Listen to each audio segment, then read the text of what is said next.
cerita tentang kehidupan pernikahan Nadira dan Arman serta Raka sebagai orang ketiga. Di balik kebahagiaan yang terlihat, terkadang terdapat luka yang tersembunyi. Hati bisa terbelah tanpa izin, hanya karena kehadiran seseorang yang membawa perasaan yang sulit diabaikan. Dalam kesendirian, aku mulai mencintai bayangan.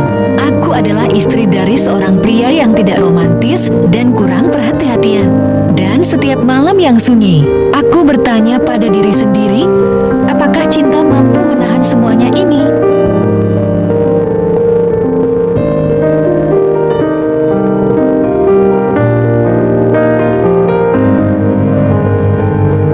Di suatu pagi hari yang cerah dan di rumah yang sederhana, Nadira melakukan aktivitas rutinnya setiap hari selayaknya sebagai seorang wanita yang sudah menikah pada umumnya. Nadira menyiapkan sarapan untuk Arman, suami Nadira yang berprofesi sebagai teknisi listrik di sebuah perusahaan yang lumayan dekat dari tempat tinggalnya. Arman, suami Nadira, setelah sarapan berpamitan kepada Nadira untuk berangkat kerja. Tidak selang lama berpamitan, Raka sahabat Arman yang seorang polisi datang ke rumahnya untuk menumpang Arman karena ban motornya bocor di perjalanan ke tempat dinasnya yang kebetulan melewati depan rumah mereka.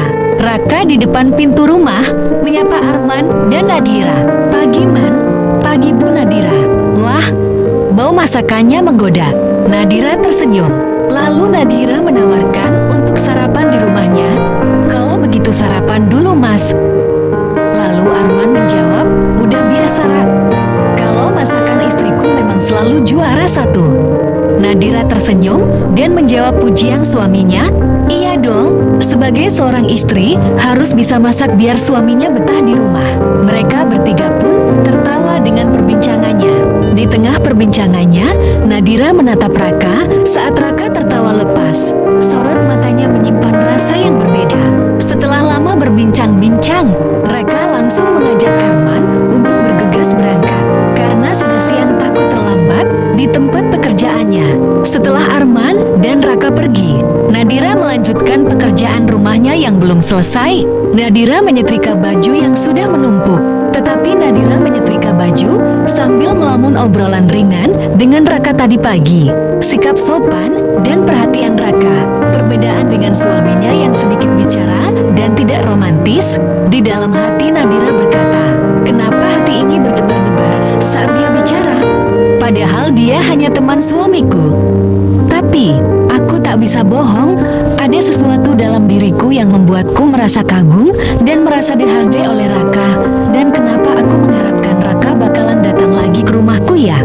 Setelah pekerjaan rumahnya selesai, Nadira bersiap-siap untuk pergi ke pasar untuk belanja. Dan secara kebetulan, Nadira di perjalanan pulang dari pasar bertemu dengan Raka.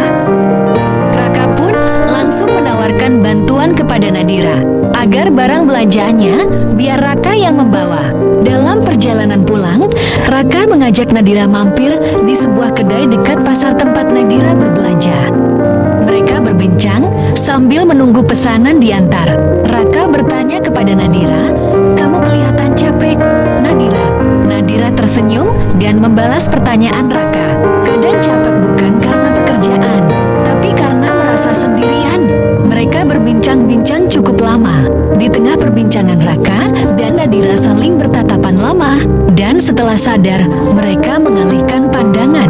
Ada jarak yang kami tahu tak boleh dilanggar. Tapi entah mengapa, tiap kali dekat dengannya, diriku ini merasa nyaman. Tapi seiring berjalannya waktu, Nadira mulai bertanya-tanya, sampai kapan aku harus terus merasa seperti ini terhadap teman suamiku sendiri? Aku tahu ini tidak benar dan aku harus belajar untuk melupakan Raka. Karena perasaan ini, Nadira mulai bersikap berbeda terhadap Arman. Dan itu membuatnya sulit untuk melupakan Raka. Lama-kelamaan, Arman mulai curiga. Dia sering melihat Nadira terdiam-diam. Akhir-akhir ini, Arman sudah lama ingin bertanya langsung kepada Nadira, apa sebenarnya masalah yang sedang dihadapi oleh Nadira, sehingga dia sering terdiam seperti itu. Suatu malam, setelah makan malam dengan Nadira, Arman bertanya padanya,